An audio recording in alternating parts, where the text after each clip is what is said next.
politik adalah sakramen. Itu judul opini saya. Jadi maksudnya apa? Maksud yang paling pertama adalah mau mengatakan politik itu adalah suci. Jadi politik itu hanya pada awalnya saja itu suci. Dalam perkembangannya itu dia sudah melacur dalam tanda kutip. Apa itu politik? Politik itu dari kata polis, yaitu kalau diterjemahkan dalam bahasa Indonesia itu adalah kota. Jadi politik itu adalah seni menata kota. Sakramen dari bahasa Latin. Sacramentum, yang suci. Halo semua, kembali lagi bersama saya di Baca Talk Podcast, dan kali ini saya mau ngobrol dengan seorang yang sebenarnya saya idolakan 2 tahun belakangan ini karena beliau ya dosen saya sebenarnya, dan banyak hal yang saya pelajari sampai akhir-akhir ini juga. Ya, langsung saja terima kasih Pak Ari sudah datang di Baca Talk Podcast dan menyempatkan waktu ya Pak. Ya, menyempatkan waktu. Betul. Gimana kabarnya Pak? Sehat, baik. Sekarang lagi libur atau tetap masih libur tetap ini Pak? Kalau untuk waktu sekarang ini masih tetap masuk kampus, kebetulan persiapan mau penerimaan mahasiswa baru. Jadi kita aktif di kampus, begitu. Sebenarnya banyak hal yang kita mau bahas sebenarnya Pak. Saya karena kemarin plan-nya mau undang Pak, kayaknya saya banyak hal yang akan saya tanya dengan beliau ini, tapi karena nanti mungkin kita tidak lebih dari 30 menit, saya mau fokus satu hal. Kita mau bahas tentang Labuan Bajo. Boleh. Tapi Labuan Bajo ini mungkin banyak hal sekali, tapi kita akan lebih crucial tentang Labuan Bajo ini. Boleh. Pak memang mungkin sudah hampir berapa tahun lah di sini, dan saya juga melihat Labuan Bajo sendirinya.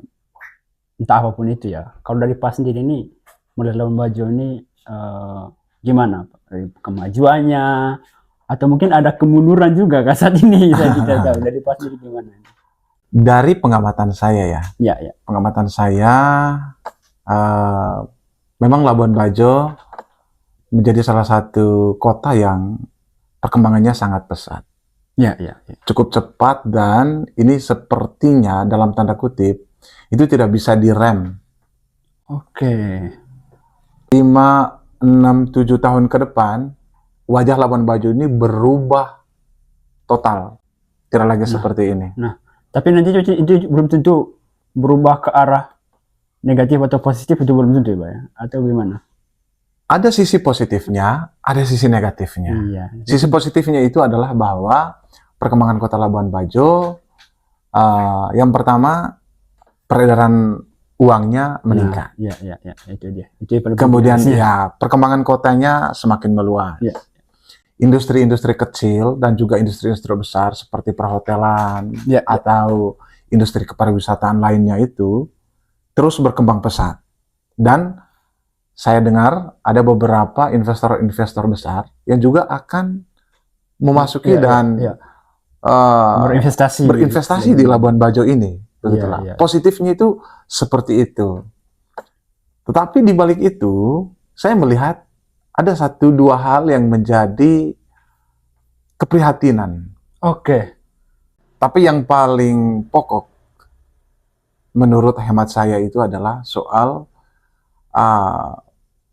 perkembangan karakter masyarakat kota Labuan Bajo yang secara psikologis belum siap sepenuhnya.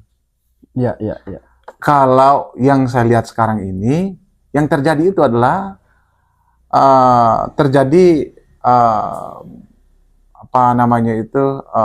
gegar budaya. Gegar budaya dalam ilmu sosiologi disebut dengan culture shock.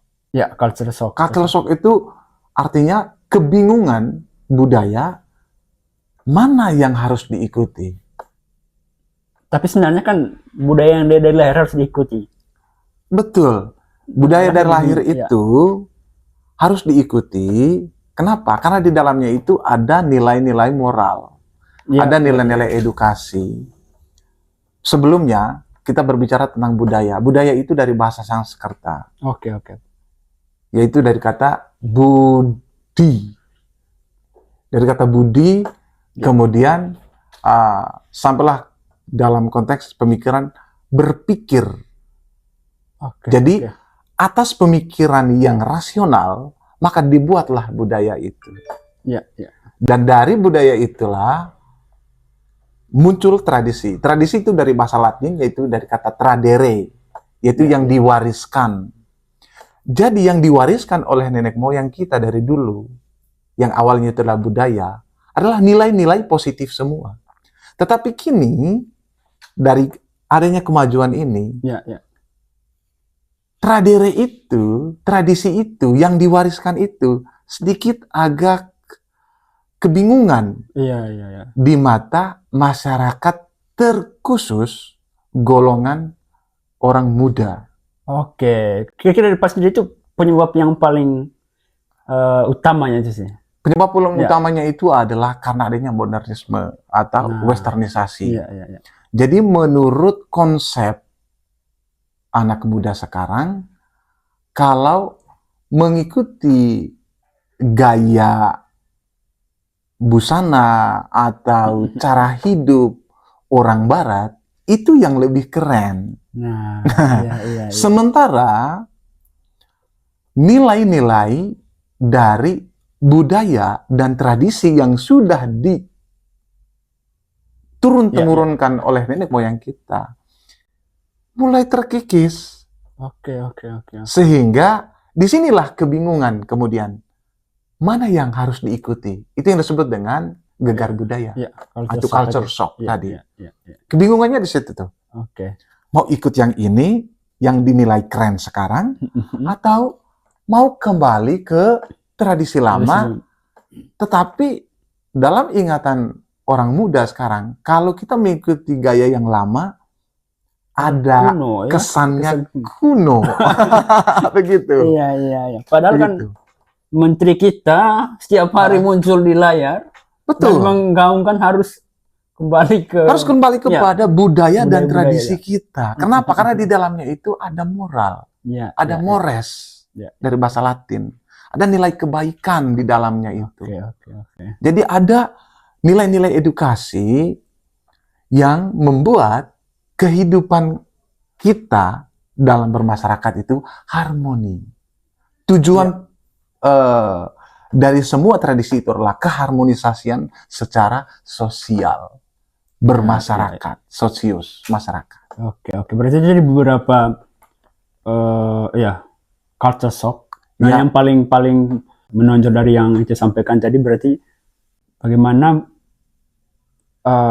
teman-teman kita atau anak muda dari cara berfashion itu bukan lagi mengikuti bagaimana tata cara kita secara tradisi, atau mungkin ada hal lagi yang lebih miring nih Pak dari kebiasaan kita yang menjadi secara tradisi. Eksplisit itu tidak, tetapi secara implisit ada. Secara eksplisitnya itu tidak ada kelihatan karena pergerakannya itu sepertinya disembunyikan, tapi semua orang tahu. Akhirnya menormalisasikan itu. Iya, akhirnya menganggap hal itu adalah positif. Contohnya, banyak orang yang sekarang mengganti siang menjadi malam. Mengganti malam menjadi siang. Ada orang yang dulunya senang di rumah, tapi sekarang senangnya meninggalkan rumah. Ini meskipun secara eksplisit tidak dilihat dan tidak dikatakan secara terang-terangan oleh masyarakat, tapi semua orang tahu. Semua orang tahu. Dan itu salah satu konsekuensi dari kemajuan. Maka yang menjadi kunci di sini itu adalah bagaimana karakter pribadi orang itu. Tidak hanya pemuda saja, bahkan orang-orang yang lebih dewasa pun umurnya, yang lebih ini umurnya juga mengalami hal-hal yang pergeseran gitu ya. Berarti itu dari bagian daripada kemajuan Labuan Bajo secara pariwisata. Kalau mungkin ada hal lain dari itu Pak. Kalau tadi kan kita bicara culture shock. Ya. Kalau Pak melihat sisi lain juga dari kemajuan ini, dari kemajuan Labuan Bajo ini. Oke. Yang saya lihat lagi, sisi lain dari kemajuan ini adalah bahwa semakin tingginya budaya konsumtif. Nah, budaya konsumtif masyarakat Manggarai Barat, karena kemajuan di Manggarai Barat begitu cepat, dan seolah-olah kalau tidak mengikuti kemajuan itu, membeli ini, membeli itu, membeli ini, membeli itu, padahal itu bukan merupakan kebutuhan primer atau kebutuhan pokok, tapi beli saja. Yang penting untuk kelihatannya kepentingan aktualisasi mungkin Pak. Kepentingan untuk show off, show off gitu, mau menunjukkan bahwa saya juga punya. Oke. Padahal itu bukan kebutuhan primer. Ya. Mungkin saja juga kalau dari saya pribadi Pak, kalau Pak bilang tadi konsumtif, mungkin juga karena memang semua hal sekarang itu bahkan orang menaruh harga apapun ya Pak, ikuti standar bule. Makanya kita juga merasa kayaknya kita ini kayak betul ya, mahal semua. Maksudnya ada sebagian tempat yang kita datangi. Betul. Jadi sepertinya secara tidak langsung ini akan mempengaruhi manajemen keuangan masyarakat. Karena mengikuti tren yang ada, akhirnya kita juga beli, padahal kemampuan belum tentu seimbang antara pemasukan dan pengeluaran untuk memenuhi gaya hidup bukan memenuhi kebutuhan hidup. Beda untuk memenuhi kebutuhan hidup dan beda memenuhi gaya hidup. Itu tantangan besar sih sebenarnya. Itu tantangan besar. Itu tantangan besar. Semua orang harus berlomba-lomba untuk menjadi lebih dari yang dia lihat dari internet, dari sosial media. Betul. Dari bahkan secara langsung juga. Yang paling banyak saya lihat sekarang dampak yang sedikit bertendensi negatif itu adalah bahwa orang lebih kepada bagaimana saya berekspresi di muka umum, bagaimana saya berbusana di muka umum agar bisa menarik perhatian, agar terlihat I am somebody. Kan begitu. Saya seseorang gitu. Butuh pengakuan gitu loh. Jadi karena ingin sampai ke situ mengorbankan hal-hal pokok. Jadi bukan lagi kebutuhan yang dikejar, tetapi keinginan. Oke. Begitu. Itu jadi masalah yang baik Pak. Jadi saya bahas bagaimana Labuan Bajo nih sampai ke hal-hal yang lebih pribadi dan sebagainya. Iya. Itu mungkin kita mulai dari ini dulu Pak. Apa yang menjadi keharusan dari teman-teman atau saya juga pribadi sebagai Gen Z, sebagai pemuda, betul, yang tinggal di Labuan Bajo saat ini, atau bahkan yang tinggal di luar Labuan Bajo, Manggarai Barat atau Manggarai Suruh pada umumnya. Tapi karena kita Labuan Bajo menjadi lebih naik, apa sebenarnya harus kita perjuangkan saat ini? Yang harus diperjuangkan pertama kali itu adalah melawan diri sendiri. Waduh. Berat juga melawan diri sendiri. Iya, karena musuh terbesar dari manusia itu adalah sebenarnya dirinya sendiri. Kalau kita tidak bisa mengendalikan diri, maka semua hal bisa akan kita lakukan, terlepas itu baik atau buruk. Kalau misalnya baik, it's okay. Tapi kebanyakan yang buruk. Kalau menurut Daniel Goleman, seorang penulis buku kecerdasan emosional atau EQ, dia menyatakan bahwa kecerdasan intelektual itu hanya menyumbang 20% kesuksesan manusia. 20% saja. Hanya 20% saja. 80%-nya itu apa? Kecerdasan emosional. Apa isi dari kecerdasan emosional itu? Isinya itu adalah yang pertama kesadaran diri. Yang kedua itu pengaturan diri. Yang ketiga itu adalah motivasi.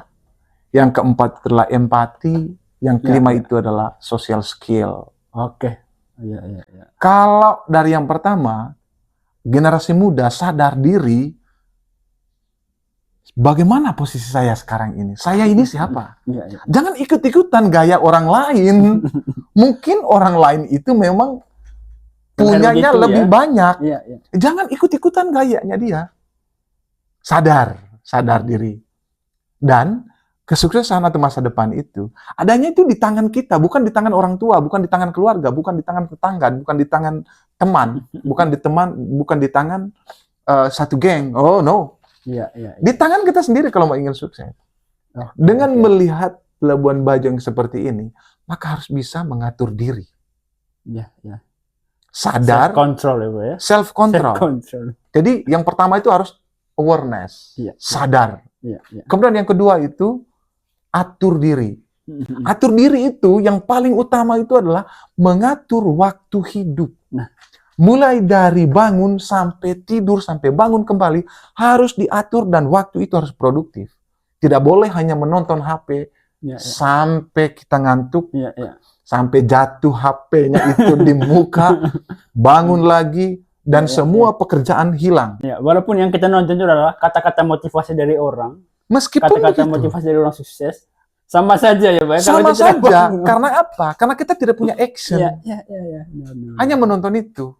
Oke. Banyak habis. Kemudian kita masuk ke motivasi. Ya.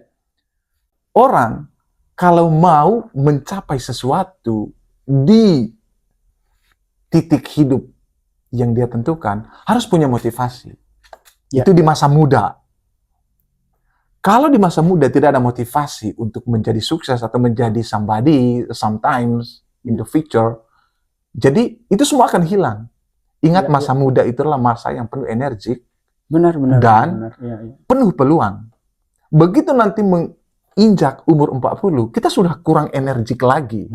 Sudah banyak sakit di situ. Rematik, sakit pinggang, sakit pinggang apa segala macam. Lagi kalau mudah-mudahan tidak ya, kalau mudah-mudahan tidak. Begitu loh. Kemudian empati. Empati itu dari kata empatos. Jadi kalau kita berempati, kita harus memberikan satu tindakan yang memang nyata kepada orang.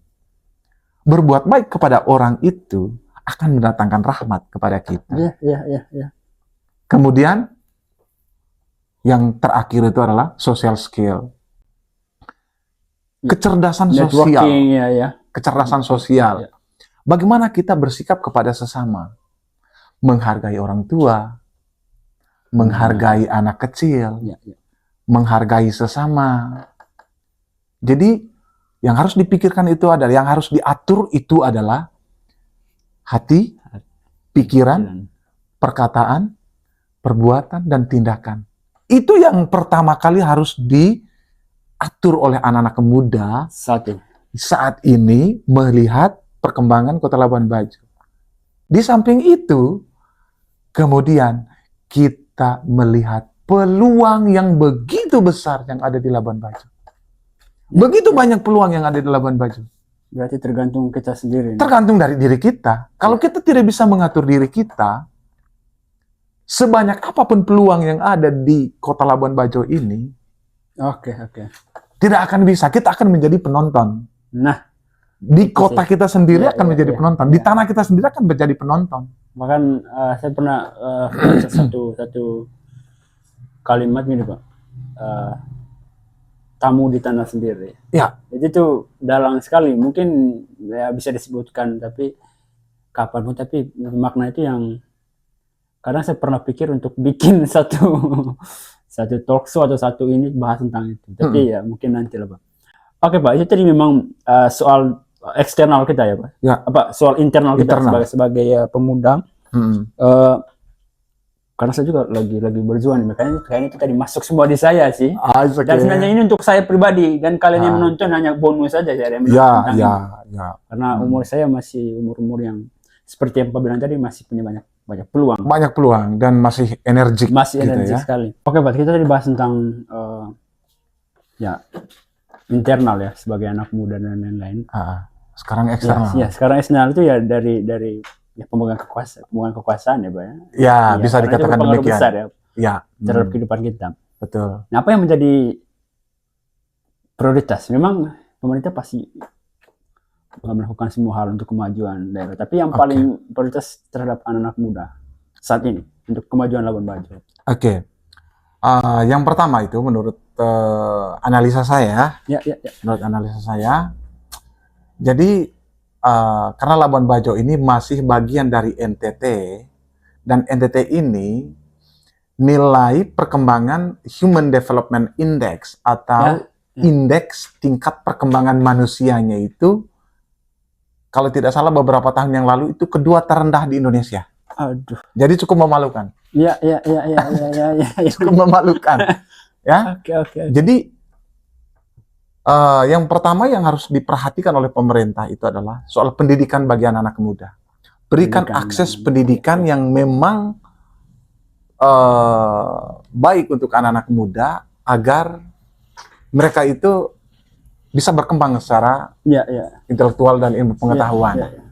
Karena itu bisa jadi fondasi lah. Itu fondasi untuk semua aspek dalam kelangsungan hidupnya nanti. Ini untuk anak-anak muda. Kemudian yang kedua adalah pelatihan dan pemberian keterampilan. Workshop dan pelatihan. Tapi workshop memang banyak juga Pak yang mereka bikin di hotel. Betul. Di mana-mana. Betul. Tapi ada gapnya. Gapnya di mana? Karena tidak ada tindak lanjut. Benar.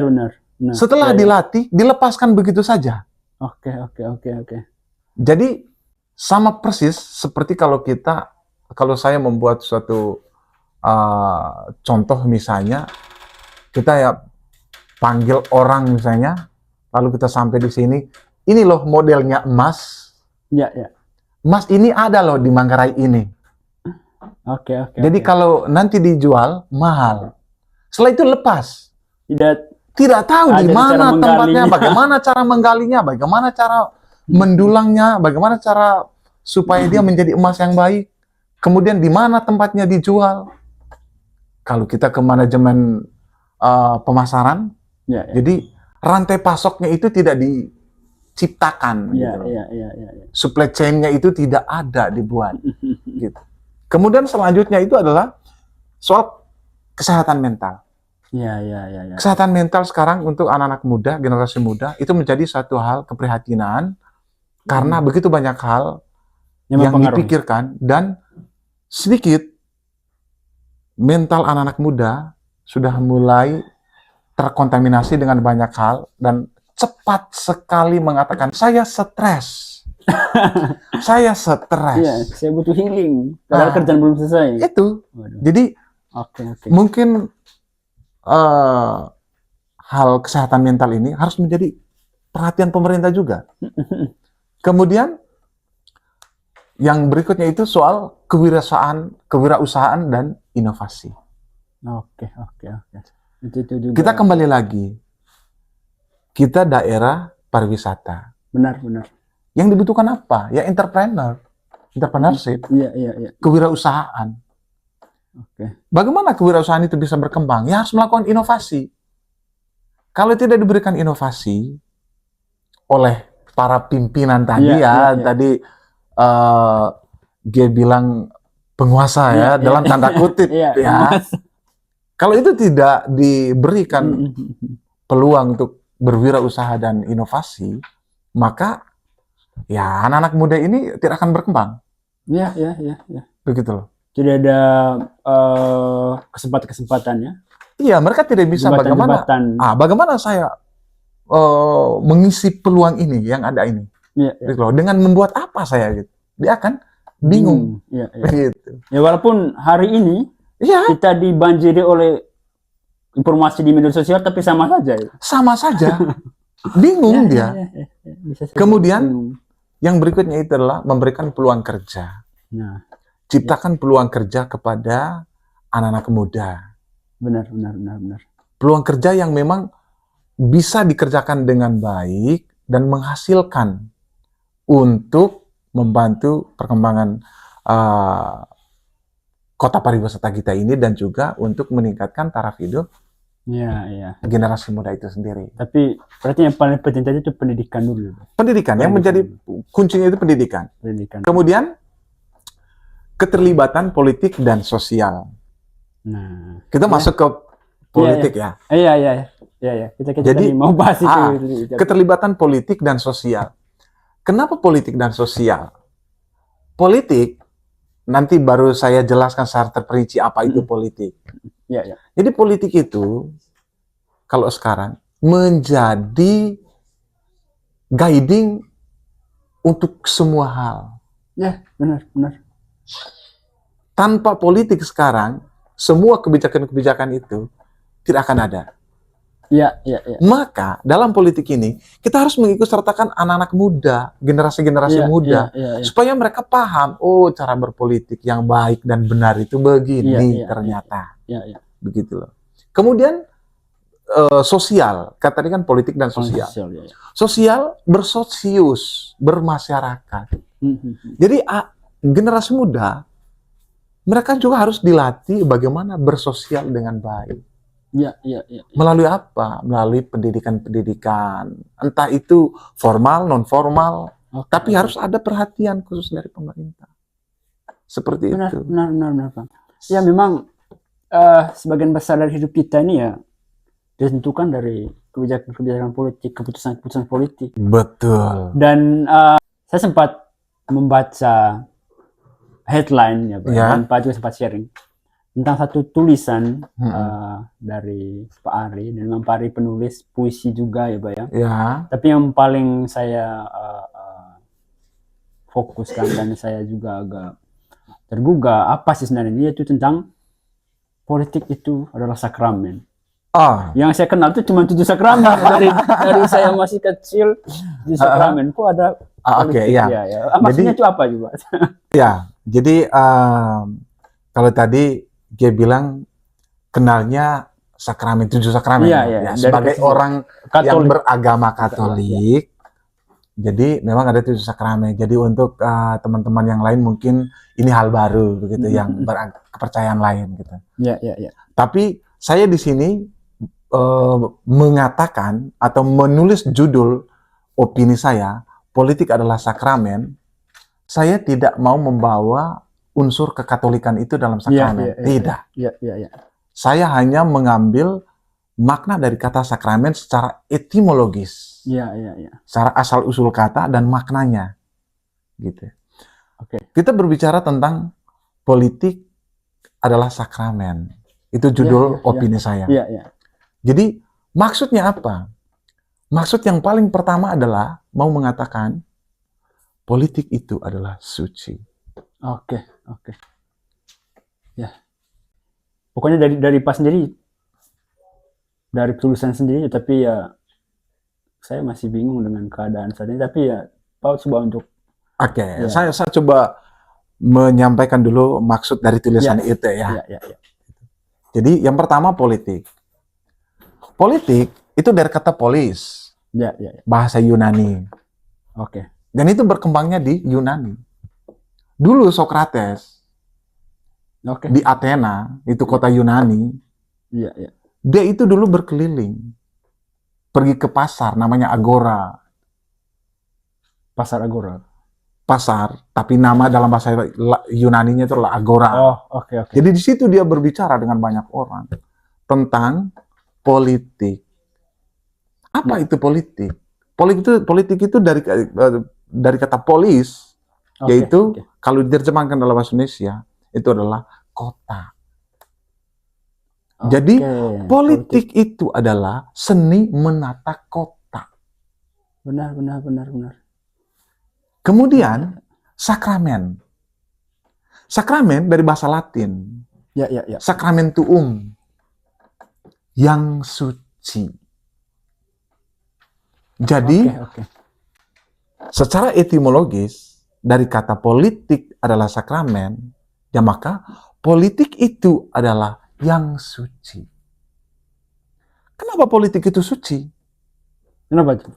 Karena pada awalnya Sokrates punya kehendak yang murni dari dalam hati untuk membangun kota atau polis sampai pada titik bonum commune atau kebaikan bersama. Oke. Sucinya itu sampai di situ kah? Tidak. Ya. Sucinya itu sampai di salus animarum.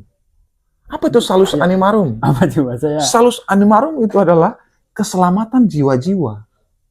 Oke. Sampai ke Sampai dunia dan akhirat juga. sampai dengan akhirat. Oke. Jadi kesucian politik itu sampai ke keselamatan jiwa-jiwa. Begitu loh. Karena itu politik itu sakramen. Karena itu politik itu suci. Berangkat dari hati yang murni, hati yang suci untuk membantu banyak orang, menyelamatkan jiwa-jiwa banyak orang agar baik secara merata, baik secara menyeluruh, bonum comune atau kebaikan bersama. Oke. Jadi begitu. itu ya inti sinopsis dari yang kita tulis. Itu sinopsisnya. Inti pokok dari opini yang saya tulis, sakramen adalah politik. Politik adalah sakramen. Politik adalah sakramen. Begitu. Ya pasti Pak terinspirasi dari keadaan saat ini pastinya Pak. Oh pasti. Pasti. Pasti. Kalau dari Pak sendiri ya, dari sudut pandangnya Pak sendiri ini sekedar opini saja ya Pak. It's okay. Kalau dari sudut Pak sendiri itu apakah ada kesenjangan dari yang kita tulis dan yang terjadi saat ini? Kayaknya gimana itu Pak? Begini. Jadi politik itu hanya pada awalnya saja itu suci. Oke. Dalam perkembangannya itu dia sudah melacur dalam tanda kutip. Iya. Melacurnya kemana? Melacurnya itu adalah ke hal-hal buruk. Iya. Dalam teori politik ada yang disebut dengan teori desepsi. Jadi orang itu akan berusaha membuat penipuan dan meyakinkan orang agar niatnya itu sukses. Niat buruknya dibaluri dengan kata-kata di panggung-panggung kampanye, menjanjikan keindahan-keindahan, kebaikan-kebaikan. Iya.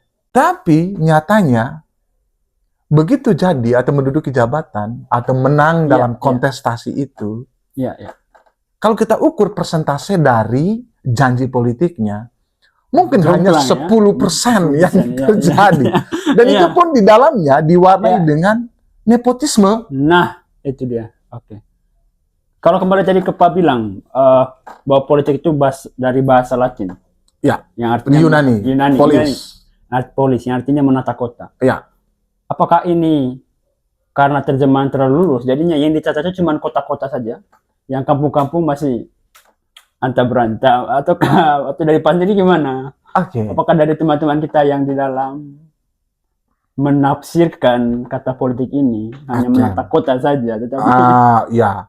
Jadi makna dari kata kota tidak terbatas pada lokus. Lokus itu lokasi. Tidak hanya sampai pada menata kota. Kalau hanya menata kota kan berarti menata materia, benda.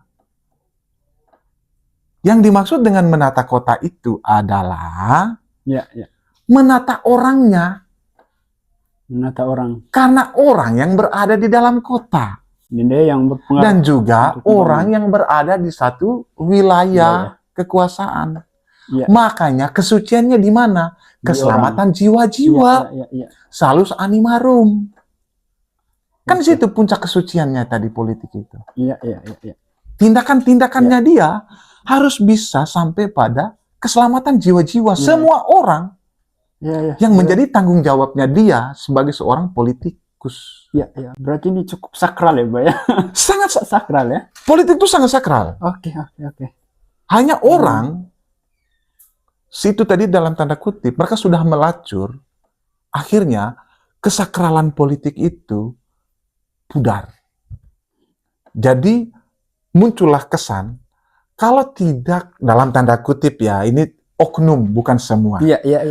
Kalau tidak bermain dalam berpolitik, maka tidak akan menang. Itu jadi rahasia umum. Sehingga muncullah black campaign. Ya. Muncullah money politik. Ya, ya. Muncullah serangan fajar. Muncullah serangan malam. Muncullah Serangan keluarga-keluarga. ya, Muncullah kerabat-kerabat saja. Begitu. Kayaknya kita terlalu jauh ke sana. Tapi itulah yang terjadi, Pak ya. Itu faktanya. Dan dari situ, saya mau menyadarkan banyak orang lewat tulisan, hei, politik itu suci loh. Tolong dong. Iya, iya, iya. Jangan Berarti melakukan. ini bukan sarkas ya, Pak, tapi benar-benar menulis. Ini fakta. Iya, iya, iya. Ini fakta yang terjadi. Oke, oke. Tidak hanya di Manggarai Barat. Iya, iya, iya. Tidak hanya di NTT. Oke, oke. Tidak hanya di Indonesia, tapi dunia. Iya, iya. Bahkan sebelum Indonesia juga menganut politik demokrasi ya. Ya juga melakukan itu. Okay. Banyak praktik-praktik kebusukan. Memang tidak semua orang, masih banyak orang baik di Indonesia ini, masih banyak orang baik di dunia ini. Tetapi tidak sedikit juga banyaknya orang yang busuk. Iya, iya. Tapi dalam memang politik. kita tidak membuat presentasi aja saja, tapi kalau memang ada yang meriset dan ada angka statistik juga ya, menarik juga itu. Oh iya, sangat menarik. Jadi itu tadi sinopsis yang dari betul dari ya, ya. Politik adalah sakramen. Ya, jadi suci. Kalau saya sendiri terhadap siapapun ya, Pak. Ya. Terutama anak-anak muda lagi ya, Pak. Saya sendiri kadang ada yang dia tahu tanggal tusuk pemilu itu hari ini, tapi dia lupa atau dia tidak mau untuk ikut tusuk. Atau juga ada yang kayak asik deh. Sama-sama itu kita saya tetap begini, tetap begitu. Itu menurut Pak sendiri itu gimana? Kayaknya kenapa muncul sikap apatisme dari generasi muda? Karena berawal dari kebiasaan-kebiasaan oknum politikus yang melacur dalam politik tadi. Iya. Jadi untuk apa saya menusuk memberikan suara pada saat ini, sementara besok begitu dia dilantik menduduki jabatan itu, dia melupakan semua janjinya. Iya. Dia tidak lagi memperhatikan masyarakat. Iya. Jadi saya juga pernah menulis satu opini, judulnya Pesta Demokrasi, suatu praktek dagelan. Jadi suatu pesta demokrasi hanya lucu-lucuan. Lucu-lucuan saja. Kenapa? Karena di pesta demokrasi itu akan muncul panggung-panggung kebohongan. Iya. Dalam panggung kebohongan itu, seluruh kepalsuan akan dipertontonkan. Ya. Dan lucunya, masyarakat percaya. Ya. Penuh dengan teori-teori make up politik. Ya. Mungkin ada yang tidak terlalu percaya, tapi persisnya sedikit. Jadi didominasi oleh yang lebih banyak yang percaya. Sebagai anak muda lah, sebagai anak muda, saya bertanya sekarang. Oke. Sejauh ini ya, sudah hidup ini. Kira-kira sudah berapa politikus yang temui dan janji politiknya sudah dia praktekkan 100%? Berapa politikus? Oke. Kayaknya ini, yang punya podcast kita lagi gimana ya? Sebenarnya banyak sih, Pak. Kalau saya mulai tusuk itu mulai dari saya umur 21. Jadi berarti 4 tahun ya, Pak. Saya sudah mulai memilih suara. Kalau dari saya pribadi, bukan acuh tak acuh, lebih kayak life is go on ya, Pak. Mungkin saya datang tusuk, karena mungkin juga karena ada surat panggilan ke rumah PPS. Saya. Dan saya ditelepon sama keluarga, namanya Ega. Ya, harus tusuk. Saya harus pergi. Ya. Jadi tidak ada kesadaran penuh sebenarnya. Saya tusuk. Betul. Jadi tidak ada juga kayak, sehingga saya harus memfokuskan pada beliau yang saya tusuk ini. Jadi saya lebih kayak, saya tusuk juga tidak dengan, kadang mungkin ya setengah persen, ya setengah hati, setengah ya mungkin gitu sih, Pak. Sehingga saya tidak terlalu memperhatikan kayak, mungkin perhatikan juga, tapi walaupun saya bilang tadi bahwa politik itu berpengaruh kepada kehidupan saya pribadi, tapi saya tidak yang sampai kepada fanatik sekali terhadap keputusan politik yang terjadi saat ini. Oke. Ya. Jadi ada seorang penulis, saya lupa namanya, dia mengatakan begini, bahwa buta yang sangat buruk itu adalah buta politik. Bukan buta huruf ya? Bukan buta huruf, buta politik. Iya. Kenapa sangat buruk kalau buta politik? Ya. Karena semua keputusan, semua kebijakan di suatu negara berdasarkan politik. Maka orang-orang tidak boleh buta politik. Benar. Harus melek politik. Ya, Tapi politik yang positif. Ya. Supaya kalau ada oknum politikus yang ingin memperdayai kita, Ya. kita tahu, oh arahnya dia itu begini. Benar. Kita harus bisa memilah dan memilih mana politikus yang mau memberdayai kita. Iya. Beda antara memperdayai dan memberdayai. Iya, itu hal yang Itu tipis ya, tapi tipis cara pengucapannya, Ya. tapi maknanya sangat berbeda jauh. Kalau memperdayai, itu mau menggodai kita untuk mengikuti keinginannya dia dan membohongi kita. Kalau memberdayai kita, memberikan daya dan kekuatan kepada kita, agar kita maju, sukses, berubah hidup yang sekarang ini yang kurang baik menjadi lebih baik. Harusnya yang disampaikan oleh politikus kepada generasi-generasi muda itu adalah seperti ini. Harus dilakukan edukasi politik, pendidikan politik. Iya. Begitu, supaya anak-anak muda ini, oh politik yang baik itu begini. Iya. Jangan wariskan politik-politik yang busuk. Iya. Jangan wariskan politik-politik yang buruk.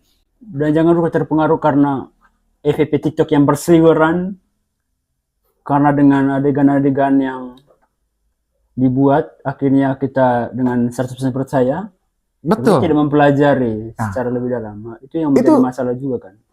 Itu yang Karena menjadi konten-konten itu yang menjadi keburukan sekarang. Keburukan dalam konteks orang melihat di media sosial saja, oh kesannya ini orang begini. Kesannya orang ini begini. Kan kita tidak tahu latar belakangnya orang ini apa. Benar. Karakternya orang ini apa. Jejaknya apa. Dan ingat, ada beberapa hal yang paling penting yang harus dimiliki oleh seorang politikus. Ya. Ada 3 hal. Urutan pertama itu apa? Reputasi. Etikabilitas. Etika. Oke. Etikabilitas. Yang kedua, intelektualitas. Ya. Yang ketiga, elektabilitas. Coba lihat sekarang. Ya. Apa yang diutamakan oleh orang-orang politikus sekarang? Ketiga sih. Nomor 3, elektabilitas. Ya. Etikanya tidak diperjuangkan, tidak dipertanyakan. Kalau melalui media sosial, apakah etikanya orang itu bisa dilihat atau tidak? Tidak akan bisa. Ya. Karena semua di situ hanya mimikri. Ya. Scene semua ya, Pak? Iya. Opsinya tidak terlihat. Iya. Saya ambil kata-kata dari Pak waktu itu. Iya. Ya, opsin dan sin. Iya. Dan di antara kata opsin dan sin itu ada obscenity. Dan obscenity itulah yang menjadi keburukan. Keasliannya ya, seperti itu. Begitu, iya. Jadi antara yang di depan panggung dan yang di belakang panggung itu berbeda. Nah, yang di media sosial itu adalah yang di panggung. Dan yang dilihat oleh banyak orang itulah yang di panggungnya ini. Sementara yang di belakang panggung, keaslian orang ini, yaitu berkaitan dengan etikabilitasnya dia dan intelektualitasnya dia, kita tidak bisa mengukur hanya menonton media sosial. Jadi itu tantangan yang berat juga. Itu tantangan yang berat. Itu tantangan yang berat. Oke. Hanya pembahasan kita semakin berat ya, Pak. Oke. Ini bagus. Ini bagus untuk generasi muda, karena yang menjadi pemegang estafet negara ini ke depan adalah generasi muda. Iya. Kalau generasi muda salah diberikan arahan, maka salah terus nanti ke depan prakteknya negara ini, terutama dalam konsep politik. Benar. Kalau salah yang kita sampaikan kepada anak-anak muda, salah semua nanti yang akan dilakukan. Atau beginilah dalam peribahasa. Kalau kita menabur angin, maka kita akan menuai badai. Jadi kalau kita menabur keburukan kepada generasi penerus, maka kehancuran yang akan lebih besar nanti yang akan terjadi di bangsa ini. Kalau ini kita putuskan itu. Memang tidak semua banyak politikus yang baik, tapi tidak sedikit banyaknya politikus yang buruk itu dia praktek politiknya. Intinya begitu. Tadi ini kita sudah bahas lama. Kalau yang saya ambil itu Pak, yang pertama itu kalau dari internalnya kita sebagai anak muda melek terhadap politik apa? Itu melek terhadap politik, melek terhadap kemajuan, dan eksternnya adalah semoga kita diberi jembatan untuk berpartisipasi langsung. Iya, itu kalau dalam konteks politik saja. Politik. Kalau kita misalnya simpulkan dari awal, yang pertama tadi itu adalah bahwa anak muda sekarang harus sadar diri. Menurut Daniel Goleman, sadar diri, atur diri. Atur waktu hidup itu. Jangan membuang waktu habis begitu saja tanpa makna. Waktu itu tidak bisa diputar kembali dan tidak akan bisa diulang kembali. Begitu lewat habis. Dan hidup kita ini berada di atas garis waktu. Benar. Tidak memanfaatkan waktu dalam konteks hidup itu, sia-sia kita hidup. Ya, itu dia kayaknya pesan yang paling utama di episode ini ya, Pak. Betul. Kemudian selanjutnya tadi harus bisa membaca peluang. Ya. Dengan kemajuan yang ada sekarang, terutama di daerah kota pariwisata atau di Manggarai Barat kita ini, pariwisata yang begitu maju. Tangkap peluang itu dan harus serius, harus kreatif, inovatif. Kemudian pemerintah harus memberikan support kepada generasi muda. Tapi yang pertama itu kita harus show off dulu, baru pemerintah bisa lihat. Iya, artinya dari kita dulu mengatur diri. Mengatur diri dulu, kemudian kita bisa menata kehidupan itu dengan sangat baik, memanage dengan baik. Kemudian pemerintah memberikan perhatian. Dan selanjutnya kita bisa menangkap peluang dan kita bisa berkembang. Selanjutnya anak muda harus melek politik. Benar. Harus belajar politik, tapi politik yang sehat, yang baik dan benar. Begitu. Jangan ikut-ikutan berpolitik dengan orang yang sudah dalam tanda kutip melacur. Jangan sampai kesucian politik itu luntur hanya karena ingin menduduki suatu jabatan. Anak muda tidak boleh berpolitik seperti itu. Mulailah berpolitik yang baik dan benar. Ya, berpolitik sehat lah. Begitu ya. Gitu. Saya sudah full sekali nih teman-teman. Saya malam ini full diisi dengan pokoknya pembahasan dengan Pak Ari ini. Kayaknya kita bahkan bikin 2 episode ini. Ya, kita mungkin. Akan undang lagi Pak Ari. Boleh. Next episode. Kita akan mungkin bahas lebih dalam. Mungkin tentang hobinya Pak Ari. Kita akan spill out puisi-puisi yang Pak tulis. Boleh juga. Nanti di episode selanjutnya kita akan bahas. Boleh. Pak Ari, terima kasih sudah datang di Baca Talk Podcast. Terima kasih banyak. Semoga Baca Talk Podcast semakin maju, semakin keren dan semakin berjaya. Begitu ya. Oke teman-teman. Oke. Sampai Selamat di malam. Next episode dengan Pak Ari.